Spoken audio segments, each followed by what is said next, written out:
They called him the man who could make a guitar cry. Keith Urban, a name that once meant safety, melody, devotion. For decades, he was the gentle heartbeat of country music, the husband every woman dreamed of, the man who sang of love not as fantasy, but as forgiveness.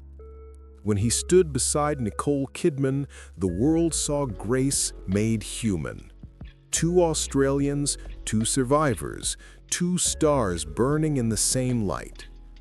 But even light, when it burns too long, begins to cast a shadow. It started quietly, as these things always do. A glance that lasted too long, a smile that carried something unsaid, a performance that felt too alive. The audience saw it before he did. On a night filled with golden lights and champagne laughter, Keith Urban shared the stage with a woman whose voice was both innocence and fire, Kelsea Ballerini. She was the rising princess of country pop, half his age, but carrying the same kind of ache in her tone that had once made him famous. Their duet began as a tribute, just a simple merging of voices. But as the music unfolded, something electric happened. Not between the instruments, but between souls. The way he looked at her wasn't mentorship. It was memory. It was recognition. The crowd felt it, so did the cameras. Twitter burned before the final note faded. Did you see that? The way he looked at her? It wasn't just a song. Rumors flooded faster than melodies. Studio insiders whispered about late-night sessions, lyrics too personal to be fiction, text exchanges filled with creative metaphors that sounded a little too intimate. Every time Keith spoke about a new wave of inspiration, people couldn't help but wonder who that wave was. In his latest concert, he introduced a song called Whispers in the Rain. It wasn't on any album, it wasn't planned, just him, his guitar, and words that felt like a confession wrapped in poetry. She came like thunder wrapped in quiet, he sang, and I forgot the sound of my own silence. Fans gasped. Nicole Kidman smiled in the audience, but her eyes lingered a second too long, as if she too had heard the truth hidden in the melody. The press went feral. Is this art, or is this the beginning of something real? Keith laughed it off. It's just music, he said. But in Nashville, people know better. Music has always been where truth hides. Behind every glittering award shelf lies a story no one dares to sing. Behind every legend is a moment when the heart decides to betray its own peace. And for Keith Urban, the man who once promised the world that love could be eternal, a single connection now threatened to rewrite his entire song. The question that haunts every fan tonight isn't whether he loves or sins, but whether he's still the same man he once sang about. And in that uncertainty, the city listens, waiting for the next note, the next truth, the next heartbreak set to a perfect tune. Before the sold-out stadiums and the flash of platinum lights, there was a small boy standing barefoot in the red dust of Queensland, Australia. A child with tangled blonde hair holding a guitar too big for his body and a silence too heavy for his years. His name was Keith Lionel Urban, born in Whangarei, New Zealand in 1967, to a father who drove trucks and a mother who sold hope in the form of cheap trinkets. Their family moved constantly, chasing work, chasing a future that never quite arrived. His father, Robert, was strict and tired, a man hardened by unfulfilled dreams. His mother, Marianne, had music in her veins, but sorrow in her eyes. When arguments echoed through the small house, Keith would slip outside, clutching the guitar she'd found at a pawn shop, his refuge carved from 6 steel strings. He learned early that love could vanish without warning. Money ran out, promises broke. The world never apologized. At school, other boys mocked his accent, his quietness, his obsession with songs by Johnny Cash and Don Williams, music no one his age understood. Yet the rhythm of country music spoke to him in a language deeper than words. It was the sound of truth, he would later say, rough, raw, and real. By 10, he was performing at local fairs, his tiny hands moving across the frets like they were maps to another life. The applause filled the emptiness he didn't yet know how to name. But every night, when the noise died down, the same ache returned, that small whispering voice asking if he'd ever be enough. His father pushed him harder, play cleaner, sing louder, don't mess it up. Praise rarely came, correction was constant. Each criticism left a scar, but also a strange hunger, a need to prove, to please, to perform. It was the seed of perfectionism that would one day win him Grammys and cost him peace. When adolescence came, so did the chaos. Alcohol first entered his world not as pleasure, but as permission to stop feeling for a moment.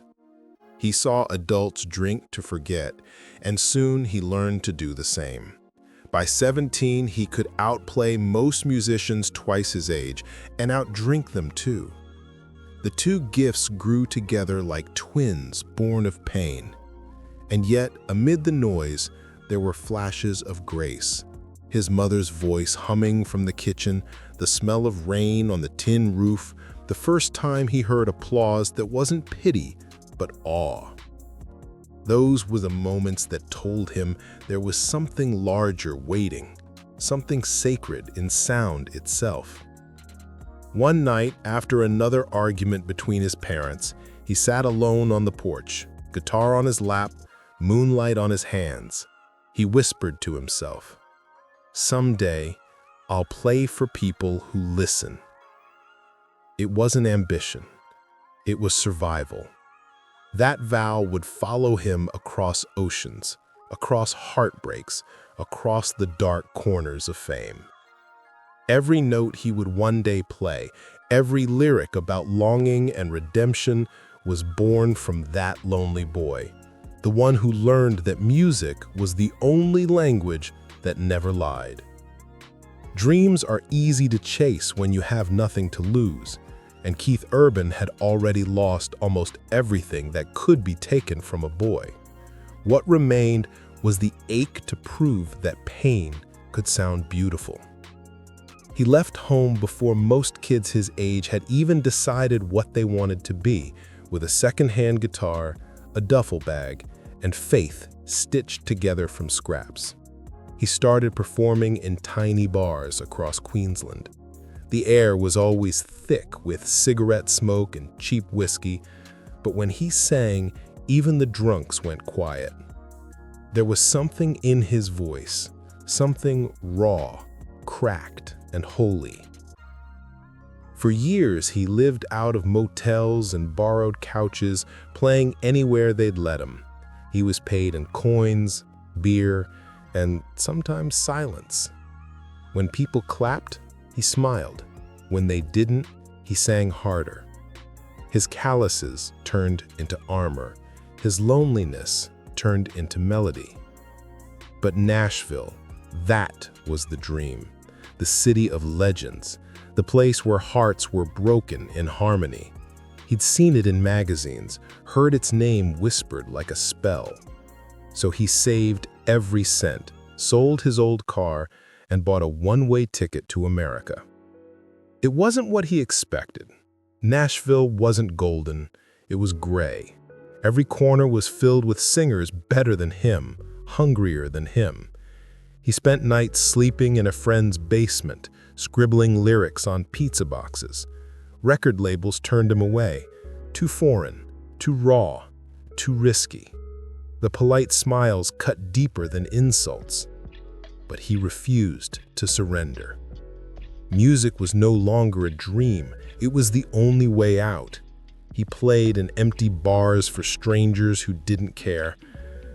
And yet, somewhere in the haze of rejection, something extraordinary happened.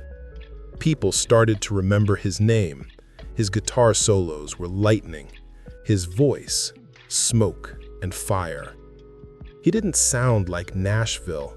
He sounded like every emotion Nashville had forgotten. By the late 1990s, he caught the ear of Capitol Records. His first album, simply titled Keith Urban, landed in 1999 and changed everything.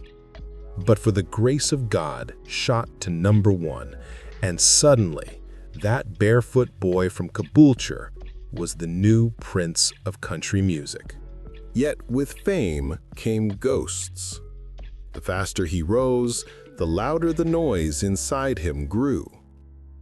He started to drink more. Success, it turned out, was just another addiction with a prettier bottle. By the 2010s, Keith Urban was no longer just a country singer. He was a myth in motion. His concerts weren't performances, they were pilgrimages. Fans came not only to hear his voice, but to feel the pulse of their own heartbreak reflected through it. Every lyric was a confession, every chord a piece of his soul. Beside him stood Nicole Kidman, ethereal, luminous, steadfast. The world adored them together. Hollywood royalty and Nashville's poet, hand in hand, walking red carpets like they were strolling through heaven itself. They seemed untouchable, proof that love could survive fame, addiction, and the endless spotlight. But even fairy tales tremble when reality begins to hum beneath the music. Fame changed everything. It gave Keith everything he'd ever wanted and took away the one thing he needed most: quiet. Every award, every applause, every sold-out show only reminded him that silence no longer existed. The louder the crowd screamed, the lonelier he felt. Still, he worked relentlessly. He released Fuse, Ripcord, Graffiti U, each album a new layer of brilliance. Critics called him the king of country love. Fans saw him as a savior. But deep inside, Keith was searching again, for meaning, for inspiration, for something that felt alive. That was when Kelsea Ballerini appeared, young, hungry, radiant. She was country music's next flame, a woman whose smile carried the kind of pain only old souls understood. She grew up idolizing him. Posters of Keith covered her teenage bedroom walls. She learned to write songs by copying his lyrics line by line. Their worlds collided when she joined The Voice as a guest mentor. Keith, now the seasoned icon, took her under his wing. What began as guidance slowly turned into something more mysterious, a creative kinship that neither of them could quite explain. She'd call him Mr. Urban at first, shy and polite. He'd laugh and say, "Drop the Mr., it makes me sound ancient." They'd talk for hours about songwriting, rhythm, the way pain shapes beauty.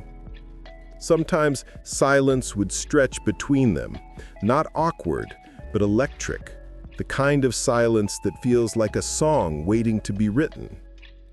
Nicole noticed, of course. How could she not?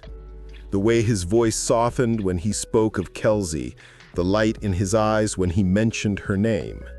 But she stayed graceful, as always. After all, Keith had mentored many artists before. Why should this be different? Then came the award shows, their duets, the chemistry impossible to disguise. When Keith and Kelsea sang together, it wasn't performance, it was conversation. The microphones vanished, the crowd blurred, and for those few minutes, there were only two souls and one rhythm. Social media exploded. Fans wrote theories, tabloids screamed headlines, and every slow-motion clip of their shared gaze became internet gospel. But when asked, both laughed it off. "We're just friends," they said. Yet in every denial, there was hesitation, the kind of pause that truth often hides behind. For Kelsea, it was admiration. For Keith, it was recognition. Two artists at different ends of their careers, one just beginning, one afraid of the end, meeting in the space between what's lost and what's found. Fame is a mirror that reflects both light and shadow. And for Keith Urban, the reflection was beginning to fracture. The applause still thundered, the world still adored him. But somewhere between the encores and the interviews, something inside began to unravel. Once again, his schedule was merciless. Tour after tour, album after album, a constant demand for perfection. His fingers bled on the strings. His voice cracked under fluorescent exhaustion. Yet he kept smiling, because legends don't crumble in public. They bleed in silence. At home, cracks began to show. Nicole's film career pulled her across oceans, their children growing up between cities and time zones. They tried to hold on, but love stretched thin under distance and duty. Keith would return from the road to an empty house, his laughter echoing against marble floors. And then there were the whispers, the same whispers that once haunted him in youth. The temptation of numbness, of just one drink, of quiet oblivion. He had been sober for years, yet addiction waits like an old friend at the edge of every dark thought. In 2022, while Keith battled exhaustion and loneliness, Kelsea Ballerini's marriage to Morgan Evans began to crumble. Her songs turned darker. Her voice trembled with honesty. She spoke openly about pain, about losing herself. When she met Keith again during a Nashville charity show, it was as if the universe had rehearsed the reunion in secret. They spoke backstage, a simple conversation about resilience, heartbreak, and music. But the energy was unmistakable. Two people, both broken in their own ways, found the reflection of their wounds in each other's eyes. What began as mentorship shifted into understanding. Long nights in the studio followed, writing, composing, dissecting emotions that neither dared to name. Their connection was not reckless, it was reverent, like two survivors building a sanctuary out of harmony. Still, the world doesn't forgive tenderness between the married and the lonely. Fans noticed. So did Nicole. The tabloids began circling like vultures. Keith Urban's emotional bond with Kelsea Ballerini, more than music, screamed one headline. Keith stayed silent, but his songs spoke louder than he ever could. His unreleased demo, What the Night Forgot, leaked online, a song about two voices meeting in darkness, finding clarity, then fading before dawn. She was a storm that whispered instead of screamed, and I let her in because silence had become too cruel. Was it truth? Was it fiction? No one could tell. But Nicole's smile at the next award show seemed colder, rehearsed. The world saw elegance. She felt distance. Kelsea, meanwhile, tried to draw boundaries, telling interviewers that Keith was a mentor, a friend, a hero. But heroes can be dangerous when you start believing they understand you more than anyone else. And so what began as inspiration grew into a quiet ache neither could erase. The more they sang, the more it sounded like confession. The more they denied, the more people believed. Behind the curtain, the legend who once conquered addiction found himself addicted again, not to substances, but to connection, to the feeling of being seen by someone who needed him as deeply as he needed redemption. It was the cost of being a legend. You become a symbol for everyone except yourself. And somewhere deep in Nashville, under neon lights and whispered secrets, Keith Urban realized that no melody could save a man from the sound of his own heartbreaking. Every city has a sound, and in Nashville, the quiet between notes carries its own kind of truth. In that silence, Keith Urban and Kelsea Ballerini had built something neither could define. To the world, it was art. To them, it was survival. They began writing together in hidden studios outside of town, away from the lights, away from eyes that turned every breath into rumor. There, stripped of fame and expectation, they spoke not as idol and admirer, but as equals, two weary souls who understood the weight of being adored and misunderstood all at once. She was newly single, rebuilding herself from the ashes of a failed marriage. He was still married, trying to protect the fragile peace he'd promised Nicole years ago. But somewhere between the chords and the quiet laughter, their pain began to rhyme. One night, as rain pattered against the studio roof, they finished a song called "The Quiet Kind of Love." It was haunting, too intimate to be casual, too honest to be fiction. When they played it back, neither spoke. Kelsea wiped a tear from her cheek. Keith turned away, his hand trembling slightly. "We can't release this," he murmured. She nodded. They both knew why. But music has its own rebellion. It refuses to stay buried. Word spread that Keith and Kelsea were crafting something extraordinary, something real. Fans begged for a duet. Producers hinted that the chemistry was unmanufactured. When they performed together again, the stage lights painted them in gold, but their eyes betrayed the calm. The rumors grew teeth, paparazzi photos of them leaving studios late at night, anonymous sources whispering about unspoken feelings. Yet when confronted, both smiled that same wounded smile. It's just art. Nicole, in her quiet grace, stood by Keith at every public appearance. Her hand on his arm looked gentle, but her eyes were searching, not for guilt, but for distance. She once told a friend, "You don't lose a man all at once, you lose him note by note." Still, no scandal ever broke. No proof, no betrayal, just tension, heavy as humidity in July. And in that uncertainty, the myth grew. People didn't need evidence, they needed belief. Because the story of two broken artists healing each other was more intoxicating than truth itself. When Keith finally released "Burning in Silence," fans froze. The lyrics were a confession written in disguise. "You were the calm that felt like chaos, the echo I couldn't unhear. If I never said your name aloud, it's because I never stopped whispering it here."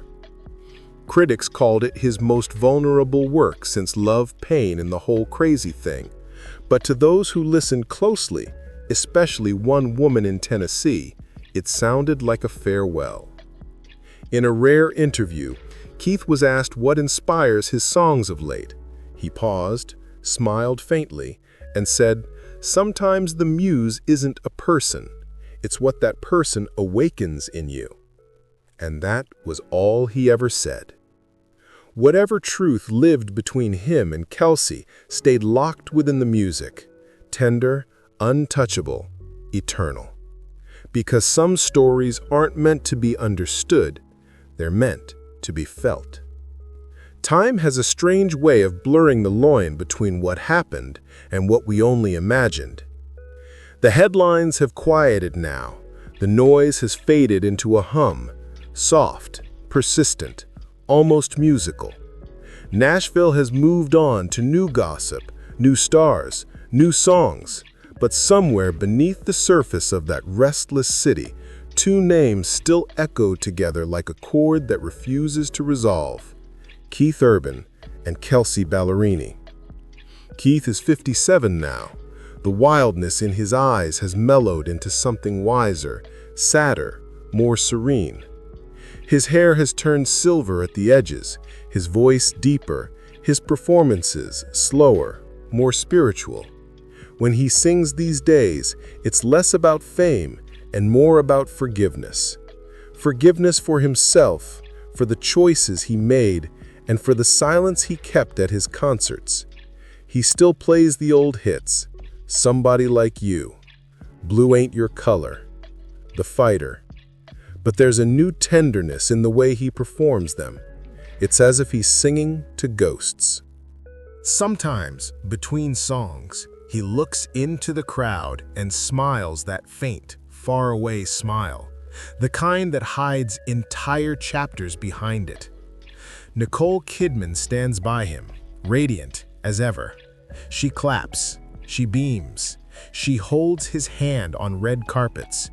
And maybe that's love. Not perfection, but endurance.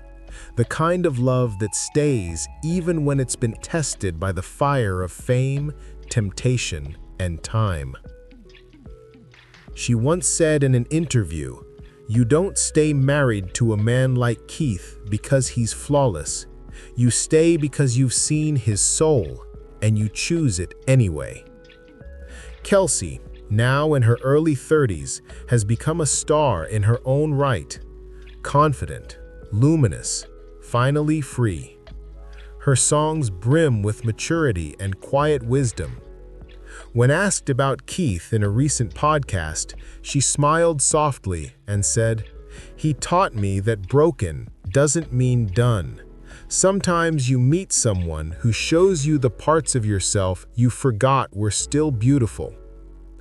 Then she added, almost to herself, "I hope he knows that the world never got its scandal, never got the confession it wanted. Maybe that's for the best." Because what they shared wasn't betrayal, it was something subtler, more fragile. It was two artists standing in the same emotional storm, recognizing the echo of their own wounds in each other. Keith once said that music is the language of unfinished feelings. Perhaps that's what this was, an unfinished feeling wrapped in melody, carried by time. Years later, during a benefit concert in Nashville, the impossible happened. Keith was performing alone under a single spotlight when he paused mid-set and invited a special friend to join him. The crowd erupted as Kelsea walked on stage. No one expected it. No one breathed. They sang The Quiet Kind of Love, the song they once promised never to release. It was stripped down, acoustic, trembling with honesty. Every word felt like closure and confession all at once. When the final note lingered in the air, they didn't speak. They simply looked at each other. One long, wordless moment, then smiled and walked off opposite sides of the stage.